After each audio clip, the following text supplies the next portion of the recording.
SSC MTS यानी multitasking staff के लिए फॉर्म फिल करने की जो आखिरी डेट है वो है 23 मार्च 2021। तो पहला क्वेश्चन आता है कि क्या आप इस फॉर्म को फिल कर सकते हैं। जी बिल्कुल, अगर आपकी एज 18 टू 25 ईयर के बीच में है और अगर आप जनरल कैटेगरी से बिलोंग करते हैं तो आप इस फॉर्म को फिल कर सकते हैं, लेकिन उसके लिए आपको मैट्रिक एग्जामिनेशन पास होना ज़रूरी है।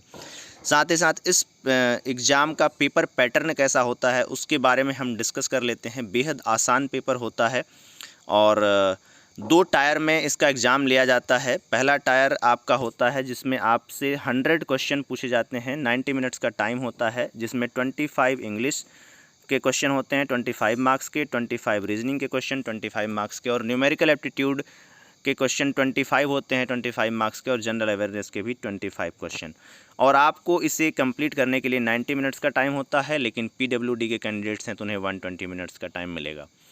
तो इसके बाद इस एग्ज़ाम में यानी कि पेपर 1 में जो नेगेटिव मार्किंग होती है वो होती है 0.25, यानी कि अगर आप एक क्वेश्चन गलत करते हैं तो उसका आपका 0.25 मार्क्स कट कर लिए जाएंगे। आप यहाँ से देख सकते हैं कि 0.25 मार्क्स का नेगेटिव मार्किंग है। और अगर आप पेपर 1 क्लियर कर लेते हैं तो आपका पेपर 2 होता है जिसमें आपको ऐसे लिखना होता है। अगर आप हिंदी मीडियम से हैं तो आप हिंदी लैंग्वेज में भी आप पेपर लिख सकते हैं। आप यहाँ पे देख सकते हैं कि इस टायर 2 का जो मार्क्स होता है वो 50 होता है और इसको लिखने के लिए आपके पास 30 मिनट्स का टाइम दिया जाता है। हिंदी और इंग्लिश दोनों ही लैंग्वेज में आप इस फॉर्म को लिख सकते, इस ऐसे को लिख सकते हैं।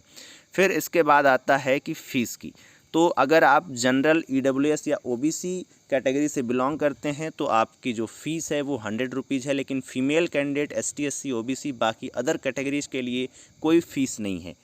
तो ये एक बेहतरीन अपॉर्चुनिटी है। यहाँ पे आपने बाकी एग्ज़ामों में देखा होगा कि उसके लिए आप बहुत मेहनत करते हैं लेकिन आपको आउटपुट ठीक नहीं मिलता है, लेकिन अगर आप एसएससी एमटीएस का फॉर्म फिल करते हैं तो आपके पास कम मेहनत में और आप 15 से 20 दिन या 1 मंथ अच्छे से मेहनत करते हैं और अगर आपकी थोड़ी बहुत भी एजुकेशन अच्छी हुई है तो आप इस एग्ज़ाम को क्रैक कर सकते हैं।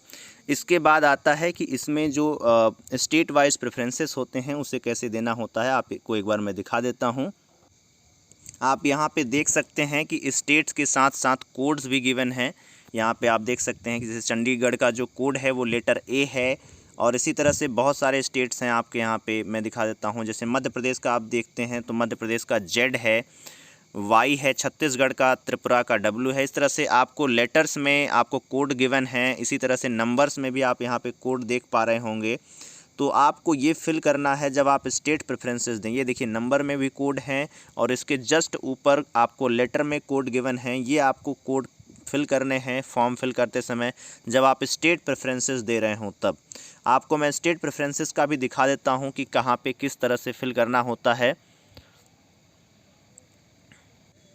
आप यहाँ पे देख सकते हैं कि इस तरह से आपको स्टेट प्रेफरेंसेस फिल करने होते हैं। यहाँ पे जैसे लेटर्स आप देख रहे हैं, आप जितने चाहें उतने स्टेट के प्रेफरेंसेस दे सकते हैं। उसके बाद आपको एक बार एक्स लिखना होता है, बाकी सारे में बॉक्सेस में आपको एक्स ऑलरेडी मिल जाएंगे और उसी जितने आपने कोड स्टेट प्रेफरेंसेस के कोड फिल किए हुए हैं उन्हें आपको यहाँ से वेरीफाई करना होता है दोबारा, और इस तरह से आपको यहाँ पे स्टेट प्रेफरेंसेस कंप्लीट हो जाते हैं। बाकी इस फॉर्म को फिल करने के कंप्लीट प्रोसेस अगर आप जानना चाहते हैं तो हमें कमेंट बॉक्स में ज़रूर करके